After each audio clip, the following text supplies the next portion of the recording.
Zubeen Garg mobile খোলাৰ লগতে YouTube Instagram Facebook মানে য'তে যাওঁ ততে মানে জুবিন দাই এটাই খবৰ সেইটো আপোনালোকে জানে কি খবৰ তো ভিডিঅ' নবনাৰ কাৰণ এইটোৱে আছিল যে জুবিন দাই যে আমাৰ মাজত নাই সেইটো কথাটো উল্লেখ কৰিব লাগিব বুলিয়ে ভিডিঅ' নবনাৰ কাৰণ এটাই আছিল কিন্তু আজি আৰু থাকিব নোৱাৰিলো মানে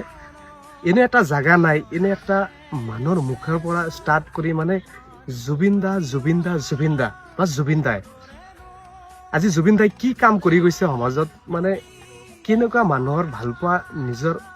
মাজত কঢ়িয়াই নিছে এনেকুৱা ভিডিঅ' বনাই মুখেৰে ক'ব নোৱাৰে সেইকাৰণে আপোনালোকে চাই আছে কেনেকুৱাকে মানুহ ৰাস্তাত কেনেকুৱাকে মানে আজি গুৱাহাটীত কেনেকুৱাকে নিজৰ ভালপোৱা দেখাই আছে একচুৱেলি ৰিয়েল ভাল পাইছিল মানুহে জুবিন দাক আজি এটা দেখো যদি CM PM বা কিমান মানুহ মৰি গৈছে আজিলৈকে দেখা নাই এনেকুৱা ক্ৰাউড এনেকুৱা ভালপোৱা এনেকুৱা মানে ইমান আৰু মানে দেখা নাছিলো আজিলৈকে যে নহওক জুবিন দাই আমাৰ মাজৰ পৰা গুচি গৈছে কিন্তু আমাৰ মনৰ মাজত চিৰ জীৱনৰ কাৰণে অমৰ হৈ গৈছে জুবিন দাই আপোনালোকে যিমান পাৰে প্ৰে কৰি থাকক জুবিন দাৰ কাৰণে জুবিন দাৰ আত্মাটোৱে যাতে চিৰ শান্তি পায় এইটোৱে কৈ জয় জুবিন দা জয় অসম